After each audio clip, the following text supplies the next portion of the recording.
অনেক দিন পরে আমার একটা বন্ধুর কথা মনে পড়ে গেল।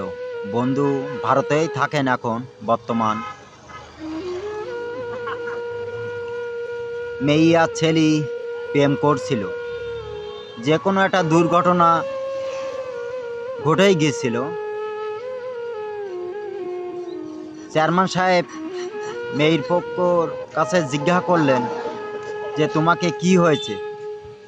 মেয়ে তখন উত্তর দিলে, আমার পেটে বাচ্চা, ওই ছেলে আমাকে বিবাহ করবে না। চেয়ারম্যান তখন উত্তর দিলেন, ছেলেকে 40,000 টাকা জরিমানা হলো, নগদ 40,000 টাকা দিয়ে দাও।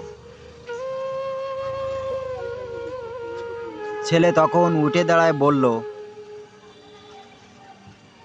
চেয়ারম্যান সাহেব আমার কিছু কথা আছে। চেয়ারম্যান বলল, কি কথা বলো তো। ছেলে তখন বলল, ক্ষতি কি শুধু উনাকে হয়েছে? উনাকেই শুধু রক্ত ঝরছে, ক্ষতি কি আমার একটু হয় নাই? রক্ত তো আমাকেও ঝরছে। ওনার পেটে বাচ্চা গেল, রক্ত তো আমারও ঝরছে। আমার কিটা জরিমানা দেবে? তখন চেয়ারম্যান সাহেব আবার চিন্তা ভাবনা করে দেখল, ক্ষতি তো দুইজনের সমান হয়েছে। তা মেয়ের পক্ষ 20,000 টাকা জরিমানা করলো। জরিমানা যখন করলো, সবাই উঠে দাঁড়ায় বলল, চেয়ারম্যান তো অ্যাকুরেট বিচার করছে, ওর 40,000 টাকা জরিমানা আর এর 20,000 টাকা জরিমানা।